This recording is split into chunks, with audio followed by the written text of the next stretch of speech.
안녕하세요. 매일 한 구절 묵상입니다. 오늘도 하나님의 말씀의 은혜가 여러분의 삶을 마르지 않게 하는 은혜가 있기를 주님의 이름으로 축복합니다. 우리가 지금 시편 1편을 오늘 내일 정도까지라도 조금 더 묵상해 보길 원합니다. 왜냐하면 시편 1편은 사실 너무나도 유익하고 모든 성경이 은혜롭지만 시편 1편이 가지고 있는 더 중요함은 더 있는 것 같아요. 그래서 어제 1절과 2절 복 있는 사람은 에서 살펴봤고, 오늘 복 있는 사람이 어떠한 사람인지 그 비유로 설명해주고 있는 3절도 살펴보려고 합니다. 그는 시냇가에 심은 나무가 철을 따라 열매를 맺으며 그 잎사귀가 마르지 아니함 같으니 그가 하는 모든 일이 다 형통하리로다. 아멘. 복 있는 사람은 악인의 길을 따르지 않고 세상의 방식을 따르지 않고, 그리고 또 어떤 것으로 그 마음을 채운다고 했었나요? 하나님의 말씀을 사랑하기 때문에, 즐거워하기 때문에 그 말씀으로 그 마음을 채우는 사람이라고 우리가 나누어 봤습니다. 이렇게 정리할 수 있을 것 같아요. 복 있는 사람은 결국에 말씀이에요. 말씀을 사랑해서 말씀으로 그의 마음을 채우는 자인데, 3절은 비유를 합니다. 어디에 비유를 하고 있냐면 시냇가에 심은 나무에 복 있는 사람을 비유하고 있습니다. 시냇가에 심은 나무는 어떻습니까? 어떤 걸 강조하냐면 나무인데 시냇가에 심었기 때문에 언제나 수분이 공급된다라는 거예요. 제가 그림을 잘 못 그리지만 예를 들면 이렇게 나무가 있을 수 있지 않습니까? 나무가 있는데 이 근처에 시냇가가 있으면 물이 있어요. 그래서 눈에 보이지 않지만 그 뿌리는 항상 이렇게 수분과 연결되어 있습니다. 여기서 이 물은 그냥 이렇게 상징이라기보다는 맥락상 말씀을 가리킨다고 볼 수 있을 것 같아요. 언제나 그 전제는 말씀입니다. 결국에 말씀을 매일같이 읽고 묵상하는 사람은 언제나 나무가 그 물에 연결되어서 끊임없이 수분을 공급받는 것처럼 말씀을 통해서 하나님의 은혜를 공급받는 그런 나무, 그런 사람과도 같다라는 거예요. 그래서 그런 시냇가에 심은 나무의 특징은 철을 따라 열매를 맺습니다. 이렇게 구분을 하자면 첫 번째라고 할 수 있는데, 철을 따라 열매를 맺습니다. 언제나 풍성해요. 열매가 있습니다. 여기 보시면 철을 따라라고 이야기하고 있어요. 예를 들면 어떤 영어 성경에는 in its season 아니면 in the proper time 이렇게 이야기해서 특별한 시즌이 있어요. 언제나 나무를 보면 알죠. 봄, 여름, 가을, 겨울 열매는 항상 맺히지 않죠. 나무의 종류에 따라 다르지만 열매가 맺히는 계절이 있습니다. 계절에 따라 열매가 맺는다는 거예요. 계절에 따라서 열매가 없을 수도 있어요. 이게 맞습니다. 우리 인생을 살다 보면 언제나 가을일 수는 없습니다. 때로는 겨울이고 또 언제나 봄일 수는 없습니다. 또 언제는 여름이죠. 항상 눈에 보이는 어떤 성과나 열매, 남들이 보기에 좋아 보이는 것들을 맺고 사는 것이 아니에요. 그런데 철을 따라 그 열매를 맺는다는 거예요. 그런데 우리는 알 수 있죠.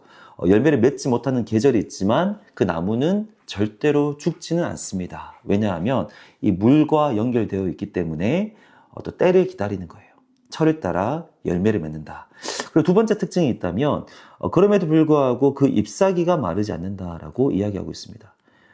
철을 따라 열매를 맺고 시즌을 따라서 하나님께서 열매를 맺게 해주시고, 두 번째는 열매를 맺든 안 맺든 시즌이 봄, 여름, 가을, 겨울에 상관없이 잎사귀가 마르지 않는다. 왜냐하면 눈에 보이는 열매가 없더라도 이 뿌리가 물과 연결되어 있기 때문에 일단 죽지 않는다라는 거예요.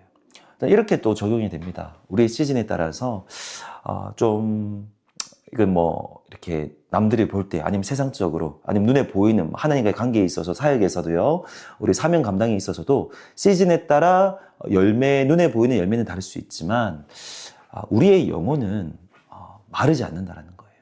때로는 우리의 상황이 고난의 상황일 때도 있습니다. 때로는 쉽지 않은 어려움을 통과하는 그런 시즌도 있지만 그때에도 잎사귀는 마르지 않는다는 거예요. 그때에도 말씀을 통해서, 영적인 수분을 통해서 은혜가 공급되기 때문에 우리의 영혼은 마르지 않을 것이다. 이것이 복 있는 사람이고 이것이 시냇가에 심은 나무와도 같다라고 이야기합니다. 그래서 결론적으로 그가 하는 모든 일이 다 형통하리로다. 복 있는 사람, 시냇가에 심은 나무. 시편 1편은 1절부터 6절까지인데 특별히 1절부터 3절까지가 복 있는 사람에 대해서 이야기하고 있습니다. 4절과 5절은 이제 악인에 대해서 이야기하고 있는 거예요. 그런데 1절과 3절만 봤을 때 가지고 계신 성경을 보면 이제 1절에서 어떻게 시작이 되죠? 복 있는 사람. 복 있는이라는 단어로 시작해서 형통이라는 단어로 마무리되고 있습니다. 복으로 시작해서 형통으로 끝나고 있어요. 복 있는 사람은 말씀을 가까이 하는 사람이었습니다. 그 말씀을 가까이 하는 사람은 복으로 시작해서 형통으로 끝나는 인생, 그러니까 복되고 형통하다라는 이야기를 하고 있어요. 근데 어제도 말씀드렸지만 정말로 하나님께서 주시는 하나님 안에서의 복과 형통이 어떤 세상적인 관점에서 바라보는 복과 형통과는 다릅니다. 이것을 우리가 조금 더 이해해야 됩니다. 그리고 마지막으로 이 얘기를 또 말씀을 드리고 마칠 텐데요. 대표적인 그 예시를 보여주고 있죠. 창세기 39장에 요셉의 인생을 이야기하시면서 형통했다라고 말씀하시거든요. 하나님께서 요셉과 함께 하심으로 요셉이 형통했다. 그런데 요셉의 상황 아시죠? 보디발의 집에서 종살이를 하고 있었고, 그런데 형통했다라는 거예요. 그리고 또 그 뒤로 이제 억울한 누명수 감옥에 갇히는데 감옥살이를 하는데 또 하나님께서 함께 하셔서 형통했다라는 거예요. 오늘 이 3절이 참 연결이 됩니다.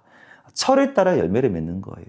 그 시즌에 보디발의 집에서 그리고 감옥에서 하나님께서 계획하셨던 요셉의 인생이 이런 고난의 상황이었던 겁니다. 눈에 보이는 열매는 없어요. 요셉의 열매는 나중에 맺죠. 나중에 이제 총리로 쓰임을 받으면서 철을 따라 열매를 맺고, 이때는 요셉의 시즌이 어떤 겨울의 시즌인 겁니다. 고난의 상황인데 그 안에서도 요셉의 잎사귀는 마르지 않았어요. 그의 영혼은 충만했습니다. 하나님께서 함께 하셨습니다. 그리고 그가 하는 모든 일이 형통했습니다. 물론 그 상황 안에 있지만 종살이 하면서도 형통했어요. 그 형통은 영혼의 형통뿐만 아니라 그 안에서 하나님의 도우심을 경험했다라는 거예요. 그래서 거기서 어떻게 됩니까? 요셉의 손을 거치면 모든 일이 잘 풀리고, 보디발의 인정을 받고 주변 사람의 인정을 받죠.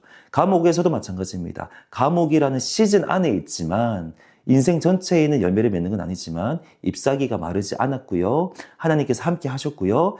그 안에서 실제적인 하나님의 도우심을 누렸습니다. 감옥 안에 있지만 사람들의 인정을 받고 거기서 모든 어떤 사무적인 것들을 담당하는 간수장의 인정을 받는 은혜를 입는 형통함을 누렸습니다. 그럼 여기서 말하는 형통은 물론 세상적으로 무조건 잘 되는 그런 걸 이야기하는 것도 아니지만 영적인 영혼의 어떠한 누림뿐만 아니라 그 상황 안에 있지만 하나님께서 실제적으로 도우시고 공급하시는 것을 경험한다라는 거예요. 그 시즌 안에서. 그러면 오늘 우리가 정리할 수 있습니다. 복 있는 사람은 말씀을 가까이 하는 사람이고요. 말씀을 사랑해서 그 마음이 말씀으로 채워져 있는 사람인데, 시냇가에 심은 나무와 같아서 언제나 말씀, 영적인 수분을 공급받고 말씀과 연결되어 있기 때문에 철을 따라 열매를 맺는다. 시즌에 따라 철을 따라 열매를 많이 맺을 때도 있고 눈에 보이는 열매가 없을 때도 있고, 하지만 두 번째, 그 잎사귀는 마르지 않고 우리의 영혼은 마르지 않습니다. 그리고 세 번째, 그가 하는 모든 일이 다 형통합니다. 물론 하나님께서 계획하신 시즌 안에서 고난의 상황일 수도 있지만, 그리고 그 안에서도 하나님 안에서의 형통함, 영혼의 누림, 그리고 하나님의 실제적인 도우심도 누리게 된다라는 거예요. 우리 모든 한마음교회 성도님들이 복 있는 사람 다 되시기를 축복합니다. 그리고 형통하시기를 축복합니다. 근데 그것을 위해서는 말씀을 가까이 하는 사람이 될 때 오늘 이 말씀의 은혜, 시냇가에 심은 나무와 같은 은혜를 다 누리시게 될 줄로 믿습니다. 하나님 아버지 감사합니다. 우리 모두가 하나님 안에서 복 있는 사람 되기를 원합니다. 하나님 안에서 형통한 사람 되기를 원합니다. 시냇가에 심은 나무와 같이 철을 따라 열매를 맺고 우리의 영혼이 그 말씀으로 인해 언제나 마르지 않는 우리 되게 하시고, 어떤 상황이 있든지 그 시즌에 관계없이 하나님의 함께 하심과 하나님의 도우심을 누리며 살아가는 우리 모든 한마음교회 성도님들 되게 하여 주시옵소서. 예수님의 이름으로 기도합니다. 아멘.